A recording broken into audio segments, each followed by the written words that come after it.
자, 오늘 본문은 다음 주까지 이어서 이렇게 저희가 사용할 예정입니다.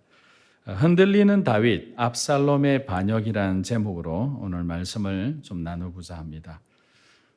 고통이라는 것은 아담과 하와가 죄를 범한 이후에 단 한 번도 우리 곁을 떠난 적이 없는 것 같습니다. 누가 고통의 잔을 즐겨 마시기를 원하겠습니까? 아무도 원하지 않을 겁니다. 오히려 고통이 없는 삶을 찾아 떠나는 것이 보통 사람들의 모습입니다. 예수님을 처음 믿는 사람들은 자신들이 믿음의 문을 열고 들어오는 순간 이제는 나는 이제 고통과 이별이구나라고 생각할지 모르겠습니다. 왜냐하면 그들은 하나님은 사랑이시고 하나님은 우리를 축복하시는 하나님으로 믿고 배웠기 때문입니다. 물론 하나님은 그런 분이시기도 합니다.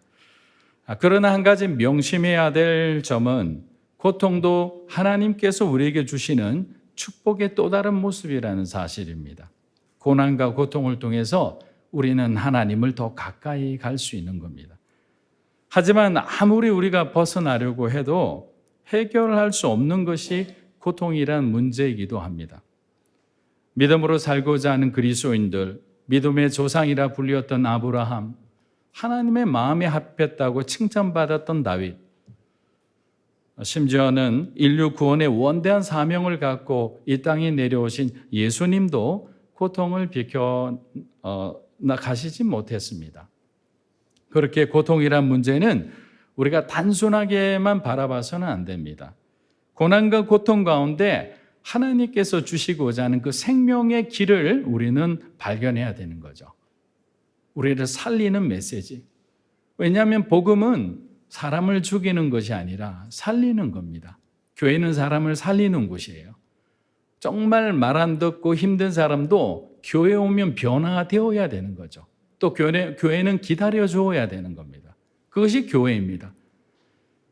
그렇기 때문에 하나님께서 우리에게 저와 여러분을 부르셨을 때는 그 부르심에 맞게끔 한 단계 여러 가지 상황을 설정해서 훈련시켜서 정말 그리스도의 장성한 분량으로 하나님이 기뻐하는 모습으로 우리를 성숙시켜 주시는 겁니다. 우리가 하나님의 메시지를 발견하는 순간, 저와 여러분이 그것을 붙드는 순간 우리는 고통의 십자가를 넘어서 그 부활의 믿음으로 승리할 수 있기 때문입니다. 믿음으로 감사하고 믿음으로 승리하는 여러분이 되시기를 주의 이름으로 축복합니다. 오늘 등장하는 압살롬의 반역은 사실 다윗에게는 가장 큰 고통의 시간이었습니다. 흔히 자신의 잘못과 관계없이 어떤 찾아오는 외부적 요인에 의한 고통은 그래도 견딜만 합니다. 보통 일반 모든 사람들이 같이 당하는 그러한 어려움이기 때문입니다. 그런데 압살롬의 반역 사건을 찬찬히 돌아보면 그 사건의 배경과 중심에 다윗 자신이 있다는 것을 알게 됩니다. 다윗이 밧세바를 범하고 우리아를 죽인 사건으로 인해 그는 도덕적으로 큰 상처를 입었습니다. 그의 영적 권위는 흔들렸습니다. 그리고 우리아를 어떻게 죽인지를 잘 아는 요압에게 약점이 잡힌 채 그가 왕으로 재위하는 내내 요압을 함부로 통제하지 못하는 그런 상황까지 빠져드는 모습을 볼 수 있습니다. 우리가 죄를 짓는 순간 사단은 저와 여러분 안에 있는 그 하나님의 형상을 그냥 빼앗아가 버리는 거예요. 그리고 우리를 죄인이라 낙인을 찍습니다. 그런데 여기서 중요한 것은 저와 여러분이 회개하고 돌이켰잖아요. 그럼 하나님은 용서하셨어요. 그런데 사단은 우리들의 기억과 상처를 조종해서 죄를 범한 사람에게는 더 심한 죄책감을 줍니다. 그것으로 막 몰아가는 거예요. 그리고 주변에 있는 사람, 그 사람이 죄를 기억하고 있는 사람에게는 바로 이 다윗을 향한, 여러분을 향한 그 존경과 신뢰를 계속 깎아내리는 겁니다. 이미 하나님께 회개하고 용서받았음에도 그런 일들이 벌어지는 거죠. 그래서 가정과 공동체가 죄의 여진으로 인해 계속적으로 흔들린 겁니다. 그럼 우리에게 어떤 무기가 있습니까? 하나님이 우리에게는 용서, 사랑이란 무기를 주신 거예요. 완전히 나의 죄와 타인의 죄를 우리의 기억 속에 지워버릴 수 있는 것이 용서라는 겁니다. 자, 그러면 이렇게 묻는 사람이 있어요. 어떻게 지운다고 그 기억이 사라질 수가 있습니까? 사라지지 않습니다. 떠오릅니다. 그러나 그 죄를, 그 사건을, 그 일을 더 이상 묵상하지 말라는 겁니다. 그것을 품고 여러분들이 그걸 힘들어할 필요도 없고 그것을 생각해서 떠올려서 누군가를 다시 정죄할 필요도 없는 거죠. 왜? 하나님이 이미 하나님의 법원에서 이미 모든 것이 정리가 된, 완결된, 종결된 사건이기 때문입니다. 그만큼 하나님의 사랑과 용서는 능력이 큰 거예요.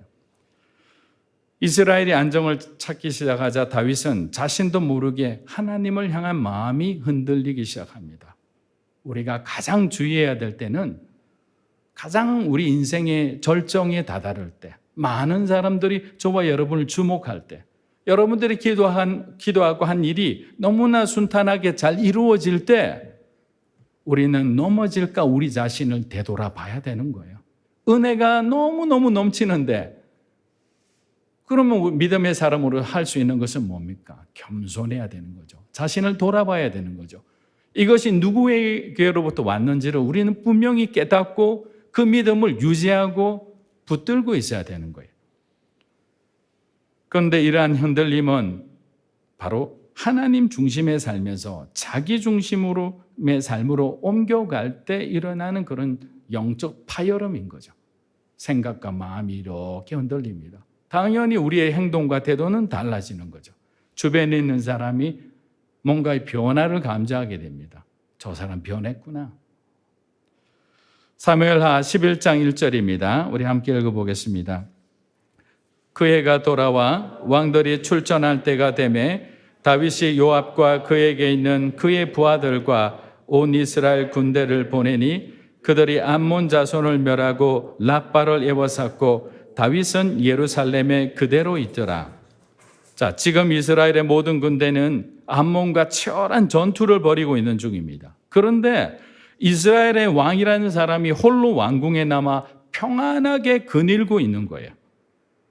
자신들의 군사들이 목숨을 걸고 나라를 위해 싸우고 있는데 다윗 왕은 느긋해도 너무도 느긋해 보입니다. 우리가 평소 알던 다윗의 모습하고는 다르다는 것을 여러분들도 느낄 겁니다. 사랑하는 여러분, 신앙은 우리 자신의 자리를 잃어버릴 때 다윗처럼 품어서는 안 되는 마음을 품게 되는 거예요. 해서는 안 될 말과 행동을 하게 되는 거예요. 그리고 그 해서는 안 될 행동을 덮기 위해서 더 심하고 더 나쁜 말과 행동을 하게 되는 거예요. 바세바의 남편 우리아는 죽기 전에 다윗의 영혼을 때리는 말을 합니다. 아마도 다윗은 평생 그 우리아가 남긴 그 말이 그렇게 가슴 아팠을 거예요. 사무엘하 11장 11절입니다. 우리아가 다윗에게 아뢰되 언약궤와 이스라엘과 유다가 야영 중에 있고 내 주 요압과 내 왕의 부하들이 바깥들에 진치고 있거늘 내가 어찌 내 집으로 가서 먹고 마시고 내 처와 같이 자리이까? 내가 이 일을 행하지 아니하기로 왕의 살아계심과 왕의 혼의 살아계심을 두고 맹세하나이다 하니라. 자, 우리아의 말 중에 다윗의 정신을 가장 번쩍 들게 한 말은 바로 언약궤가 전쟁터 한가운데 있다는 말이었을 겁니다. 이 말은 자신이 머물러야 할 곳은 이 평안한 왕궁이 아니라 하나님께서 이스라엘을 위해 싸우시는 전쟁터라는 거예요. 사랑하는 여러분, 믿음의 사람은 하나님이 바라보는 곳을 바라봐야 돼요. 그리고 하나님이 계신 곳에 우리도 머물러 있어야 되는 거죠. 그래서 가라고 하면 가야 되고요. 멈추라면 멈춰야 되는 거죠. 받아들이라면 받아들이는 거죠.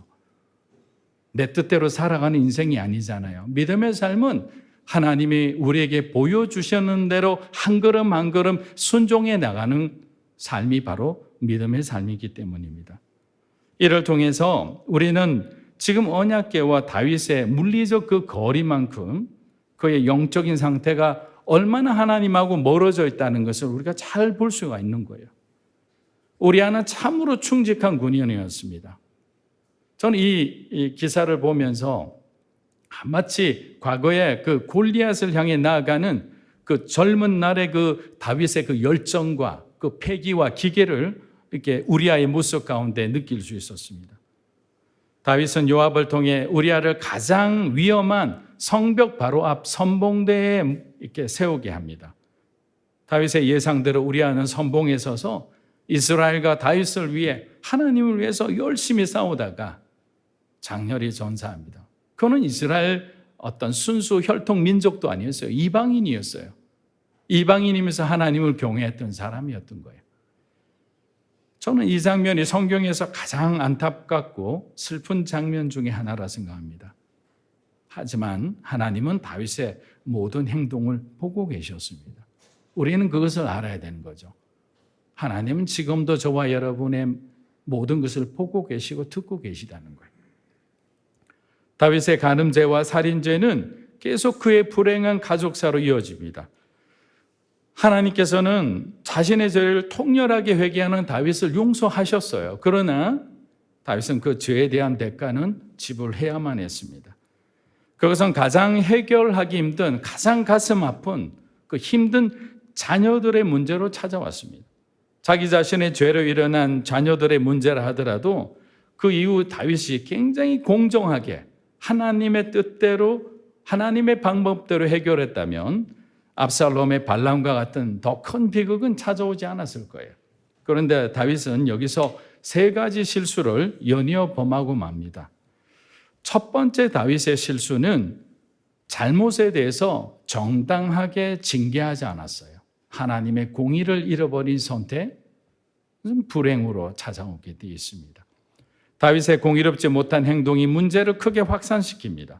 비참한 가족사의 천문을 연 그 암논의 다말 강간 사건을 다윗은 너무도 안일하게 인간적인 관점으로 접근하는 거예요. 사무엘하 우리 13장 21절입니다. 다윗 왕이 이 모든 일을 듣고 심히 노하니라. 이걸로 끝이에요. 노하느라. 범했다는 말을 듣고 화를 냅니다. 그리고 난 뒤에는 그냥 암논의 죄를 덮어버렸습니다. 이것이 압살롬에게는 큰 상처가 되었고 압살롬 안에 숨어있던 그 권력욕에 불을 당기는 결정적인 계기가 되었습니다. 왜냐하면 다윗이 죽고 난 뒤에 누가 왕이 되느냐에 따라서 오늘 이 사건은 형제간의 피를 볼 수 있는 굉장히 엄중한 사건이었기 때문입니다. 반대로 만일 다윗이 암논을 벌하고 그를 일시적으로 왕자의 그 지위를 박탈하고 멀리 기양을 보냈으면, 그렇게 공정하게 그 죄에 대한 죄값을 물었으면 얘기는 또 달라질 수 있습니다. 그런데 사무엘하 13장 21절에 또 다른 사본을 보니까 추가 문장이 삽입되어 있는 것을 우리가 알 수 있었습니다. 한번 읽어보겠습니다. 그는 그의 아들 암논의 마음에 상처를 주지 않았다. 왜냐하면 다윗은 암논이 자신의 장자였으므로 그를 사랑했기 때문이다. 이유는 사실 이거였던 거죠. 암논이 자신의 장자였고, 당시 어떤 여인에 대해서는 그다지 중요하게 생각하지 않는 문화의 배경을 갖고 있으니까 아무리 자신의 딸이지만 자기 자신에게는 장자, 앞으로 자기의 위를 이어받을 장자 암논이 더 중요했던 거예요. 사실 다윗이 이 일이 있기 오래전 자신도 비슷한 죄를 지었던 겁니다. 다윗은 자신이 떳떳하지 못한 행동을 했기에 암논의 죄를 어떻게 보면 묵인할 수밖에 없었던 거죠. 왜냐하면 이러한 죄가 공론화되게 되면 자신이 밧세바에게 저지른 그런 죄, 우리아를 죽인 그런 것들이 다시 표면화에 다시 드러날 수가 있기 때문에 그냥 급하게 그냥 이것을 봉합하기에 바빴던 겁니다. 하지만 이러한 지극히 이기적이고 인간적인 판단은 압살롬과 다른 형제들에게 잘못된 메시지를 줍니다. 부모님들이나 또 의사 결정권자의 위치에 있는 그 리더십들의 말 한마디, 그리고 그들의 행동, 불합리한 그런 행동은 그 공동체에 안 좋은 메시지를 항상 주게 되어 있습니다. 그래서 그 안 좋은 메시지로 인해서 그 공동체의 분열의 씨앗들이 계속 일어나게 되는 겁니다. 만에 하나라도 다윗의 후계자가 장자인 그 암논을 향해 있구나라는 그 생각을 하게 되면 압살롬의 마음은 당연히 조급해질 수밖에 없을 겁니다. 아버지가 자신을 사랑하는 것을 알고 있음에도 믿음이 흔들리는 순간 사람들은 모든 것이 의심스럽고 불안해지는 거예요. 자신을 사랑하고 있는 걸 알면서도. 여러분의 자녀들도 마찬가지입니다. 부모님이 사랑한다 하지만 그렇지 않은 환경 가운데 들어가면 갑자기 그 의심이 들어가는 거예요. 불안해지는 거예요. 그러면 어떻게 되나요? 무리수를 두게 되는 거예요. 하지도 않아야 되는 그런 말을 하게 됩니다. 그냥 과장되게 부모님한테 자기의 어떤 존재를 어필하려고 하는 거죠. 두 번째 다윗의 실수는 그는 하나님께 기도하지 않고 자신의 생각과 감정에 따라 판단했다는 겁니다. 다윗의 반응에 화가 난 압살롬은 지금은 자신이 뭘 할 수 있는 일이 아무것도 없음을 깨닫습니다. 그리고 이 상황을 반전시킬 그 때를 기다립니다. 우리가 어떻게 보면 압살롬은 굉장히 포악하고 뭔가 이렇게 생각이 비어있는 사람이 아닐까라는 그런 생각을 하기도 쉬운데 그런 사람은 아닙니다. 굉장히 지략적이고 전략적인 꾀가 많은 사람이었습니다. 그는 상황을 판단하고 때를 기다립니다. 사무엘하 13장 23절에서 24절 읽어보겠습니다.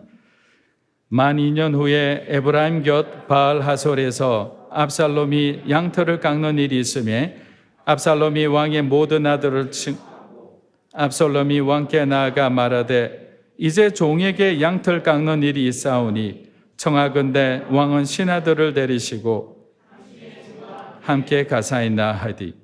자, 복수의 칼을 갈면서 2년을 기다린 후 압살롬은 암논을 죽일 완벽한 계획을 세웠습니다. 양털 깎는 축제의 날을 디데이로 삼고 다윗과 신하의 왕자들을 이렇게 초청한 거예요. 압살롬은 다윗이 일정상 오지 못하는 걸 다 알고 있었습니다. 그 정도로 사람들 이렇게 다 뒤져보고 아무리 해도 다윗 왕은 오지 못할 거다. 그래서 이제 오히려 더 당당하게 왕이시여 양털 깎는 축제의 주인공이 되어 주십시오라고 했지만 다윗은 거절합니다. 거절했을 때 그는 간절하게 암논 오기를 간청하고 살짝 다윗이 설마 하는 그런 마음으로 불안한 마음을 가졌지만 압살롬이 2년이란 시간이 지났기 때문에 잊었다고 생각하고 암논을 보내주게 되는 겁니다. 드디어 2년 동안 여동생 다말의 복수를 위해 절치부심 기다렸는데 압살롬에게 기회가 온 것입니다. 우리 사무엘하 13장 28에서 29절을 한번 읽어보겠습니다. 압살롬이 이미 그의 종들에게 명령하여 이르기를 너희는 이제 암논의 마음이 술로 즐거워할 때를 자세히 보다가 내가 너희에게 암논을 치라 하거든 그를 죽이라. 두려워하지 말라. 내가 너희에게 명령한 것이 아니냐. 너희는 담대히 용기를 내라 한지라. 압살롬의 종들이 압살롬의 명령대로 암논에게 행하며 왕의 모든 아들들이 일어나 각기 노새를 타고 도망하니라. 자, 압살롬은 암논을 죽이자마자 그 자신의 어머니의 고향인 그술 땅으로 도망하게 됩니다. 왜냐하면 어머니가 그술 왕의 딸이었기 때문입니다. 정치적 망명을 하게 되는 거죠. 다윗은 암논의 죽음을 애통해합니다. 그리고 시간은 흘러 3년이라는 세월이 지났습니다. 사랑하는 여러분, 죄가 무서운 것은 그 죄의 도미노 현상 때문인 거죠. 여러분, 가정 안의 불화가 공동체의 불화가 되고 그 공동체의 위기가 나라와 민족으로 계속적으로 파급 효과를 일으키는 것이 바로 죄가 주는 무서움인 거죠. 마치 산불과도 같은 거예요. 그렇기 때문에 우리는 작은 죄의 불씨를 갖고 있는 것 자체만으로도 우리 인생은 위태해질 수 있는 거예요. 설마 이런 작은 정도의 불평, 불만, 이 정도 가지고 하나님이 뭘 아실까? 그런데 또 다른 누군가의 죄하고 부딪히게 되면 스파크를 일으키고 그것이 바로 큰 불이 되어버리는 거예요. 그렇기 때문에 죄의 무게는 무겁고 혹독한 것이기 때문에 죄는 멀리 해야 되는 거예요. 사무엘하 14장 1절 그리고 20절과 21절 우리 한번 읽어보겠습니다. 수르야의 아들 요압이 왕의 마음이 압살롬에게로 향하는 줄 알고 요압이 이 일에 형편을 바꾸려 하여 이렇게 함이니이다. 내 주 왕의 지혜는 하나님의 사자의 지혜와 같아서 땅에 있는 일을 다 아시나이다. 왕이 요압에게 이르되 내가 이 일을 허락하였으니 가서 청년 압살롬을 데려오라 하니라. 자, 또 결정적인 순간마다 우리 사무엘 상하를 보면 누가 등장하느냐면 스루야의 아들 요압이 등장합니다. 요압은 굉장히 다중적 인격을 가진 사람이었어요. 어떨 때는 굉장히 원칙주의자로 나옵니다. 어떨 때는 굉장히 기회주의자로 나옵니다. 여기서는 전형적인 기회주의자의 모습을 보입니다. 다윗의 압살롬의 어떤 향한 분노가 좀 사그라들고 있는 것을 보고 또 그를 그리워하는 모습을 눈치챈 요압은 압살롬을 불러오는 작전을 꾸밉니다. 왕의 사면만 받으면 이제 왕위 계승 1순위는 압살롬이 되기 때문입니다. 다윗이 압살롬을 완전히 용서하지는 않았지만 아버지하고 아들 관계잖아요. 부자 관계, 모자 관계를 누가 끊을 수 있겠습니까? 당장은 그냥 속상하더라도 돌아서면 그냥 그 자녀들 때문에 가슴 아픈 것이 부모의 마음이잖아요. 암논이 이미 죽어버렸기 때문에 다윗은 지나간 일에 대해서는 별로 신경을 쓰는 그런 타입이 아니었어요. 지금 남아있는 함께하는 사람, 그리고 앞으로 하나님 안에서 무엇을 바라고 무엇을 해야 되는지 그의 미래에 대해서 더 초점을 맞추고 살아갔던 미래형 사람이었기 때문입니다. 하지만 그가 왕위 계승 1순위였던 그 암논, 그의 형을 죽였기 때문에 율법적으로는 받아들일 수가 없습니다. 그래서 요압이 나서서 다윗에게 압살롬을 불러들일 수 있는 명분을 만들고 있는 것입니다. 그런데 다윗과 요압과 압살롬의 현재의 상태를 보면 압살롬이 자신의 죄를 회개했다는 구절은 단 한 구절도 나오지 않습니다. 그리고 더욱 중요한 부분은, 우리가 놓쳐서는 안 되는 부분은 다윗과 요압과 압살롬이 결정적인 순간마다 하나님 앞에 기도하는 장면이 나오지를 않아요. 여러분, 이게 굉장히 무섭고 중요한 겁니다. 세 사람 모두 정말 힘들고 어려운 순간을 통과하는데도 그들의 하나님과의 관계는 완전히 적어도 사무엘 상하 가운데는 실종되어 있습니다. 성경 기자가 일부러 그렇게 이 기사를 이렇게 삭제했을까요? 아니죠. 그만큼 그들은 하나님을 떠나 있는 상태에 있었던 겁니다. 사랑하는 여러분, 하나님의 사람은 말씀의 사람입니다. 기도의 사람인 거예요. 어떤 일을 시작하기 전에 항상 하나님 앞에 우리가 무엇을 해야 되는지 하나님 앞에 먼저 묻는 자들인 거예요. 저와 여러분이 항상 어떤 일을 결정하기 전에 하나님 앞에 묻는 사람이 되기를 주의 이름으로 축복합니다. 주님의 뜻을, 주님의 방법을 우리는 선택해야 우리는 살아날 수가 있는 거예요. 지금 당장 우리 보기에 좋은 것, 사람들이 기뻐하는 것, 많은 사람들이 동조해주고 지지해줄 그것을 선택한다고 해서 우리의 끝이 아름다울까? 더욱더 불행해지죠. 기도하고 응답이 올 때까지 기다리라면 기다려내는 거죠. 버티라면 버티내는 거죠. 그 가치를 지키라면 지켜내야 되는 거예요. 그런데 압살롬이 암논에게 복수하기 전에 자신의 고통과 하나님 아픔을 하나님께 토로하였더라. 이 말 한마디가 성경에 나오지를 않는 것이 너무나 안타까운 장면인 거죠. 또 다윗은 다말 강간 사건과 그 암논의 죽음을 놓고 하나님 앞에 이 사건을 어떻게 처리해야 될지 엽죽지 않았던 거예요. 하나님을 향한 어떤 위험한 오랜 침묵의 시간이 계속되고 있는 중입니다. 다윗 왕이 흔들릴 때 나단 선지자와 같이 오히려 영적인 중심을 잡아줘야 할 요압은 오히려 다윗의 심기 경험만 하고 있는 거죠. 다윗의 기분이 좋은지 안 좋은지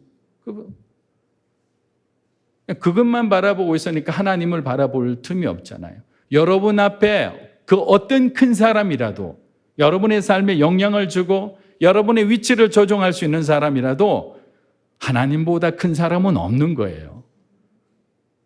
그것을 바라보고 그 사람 너머 뒤에 있는 주님을 바라볼 수 있다면 여러분은 믿음의 사람이고 여러분은 이겨낼 수 있는 거예요.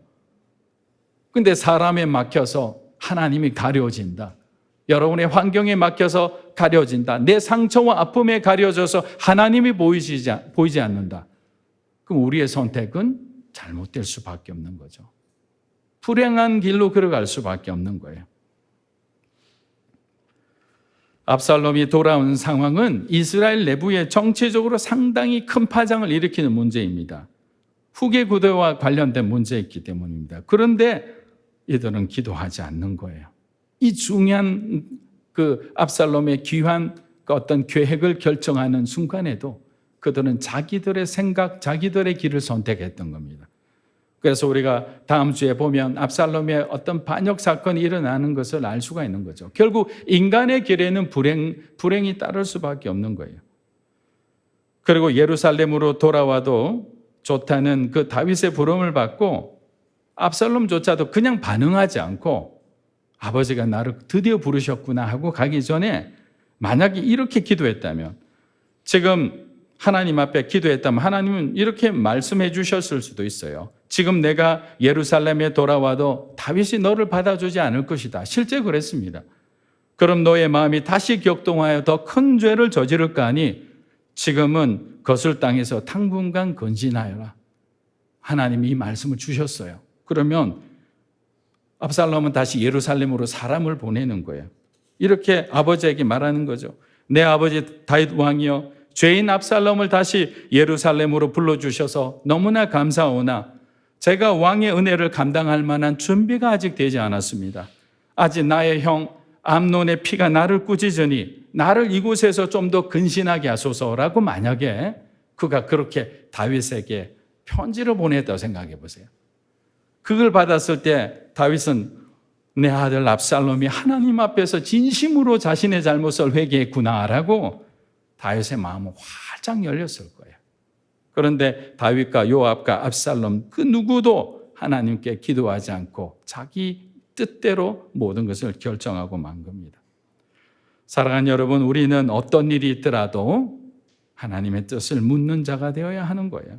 우리의 경험을 의지해서도 안 되고 재능과 영향력, 지식을 믿어서는 더욱더 안 되는 겁니다. 그리고 감정과 어떤 생각에 휘둘려서는 우리의 길에 어두운 길을 걸어갈 수밖에 없는 불행한 선택이 되는 겁니다. 오늘 사무엘하 등장한 이 세 사람의 모습을 통해서 기도의 생활이 얼마나 중요한지 깨닫게 되는 여러분이 되기를 주의 이름으로 축복합니다. 마지막 세 번째 다윗의 실수는 용서하는 자의 교만입니다. 용서하는 자의 교만. 그는 예루살렘으로 돌아온 압살롬을 2년 동안이나 그대로 만나주지도 않고 방치합니다. 그럼 여러분은 어떤 마음이 들겠어요? 왜 불렀지? 아버지 왜 날 불렀냐고. 나 그슬 땅에서 편안하게 그래도 엄마가 해주는 다 가족들이 있을 거 아니에요, 목에. 그렇게 편안하게 살고 있는데 왜 부르셨냐고, 만나지도 않을 거면. 그게 막 자꾸만 이 분노가 쌓여만 가는 거예요. 결국 다윗의 무정함이, 그의 냉정함이 아들 압살롬의 반역의 가장 큰 원인이 되고 맙니다. 사무엘하 14장 23, 24, 28절입니다. 요압이 일어나 그슬로 가서 압살롬을 데리고 예루살렘으로 오니 왕이 이르되 그를 그의 집으로 물러가게 하여 내 얼굴을 볼 수 없게 하라 하며 압살롬이 자기 집으로 돌아가고 왕의 얼굴을 보지 못하니라. 압살롬이 이태 동안 예루살렘에 있으되 왕의 얼굴을 보지 못하였으므로. 자, 유진 피터슨 목사님은 지금의 상황을 이렇게 요약해서 표현합니다. 우리 한번 읽어보겠습니다. 죄는 죄를 키운다. 다말 강간 사건은 암논 살해 사건을 키웠고 암논 살해 사건은 다윗의 무정한 행동을 키웠다. 암논의 죄에 죄로서 반응했고 다윗 역시 압살롬의 죄에 죄로서 반응했다. 압살롬은 암논을 죽임으로 그를 제거했고 다윗은 압살롬을 멀리함으로써 그를 제거했다. 다윗은 압살롬의 죄 때문에 아들 암논을 잃었고 자신의 죄 때문에 아들 압살롬을 잃었다. 아버지로부터 부름받지 못하고 예루살렘에 갇혀있는 압살롬의 속은 타들어만 가는 거예요. 왜 그렇게 냉정하게 그를 대했을까요? 저도 이해가 되지 않는 거예요. 어떤 신학자는 이 장면을 이렇게 표현합니다. 다윗은 압살롬을 미워했지만 정작 압살롬을 미워한 것이 아니라 압살롬 속에 있는 자신의 모습을 미워했다라고 합니다. 다윗은 바로 그 모습과 직면하기 싫었던 겁니다.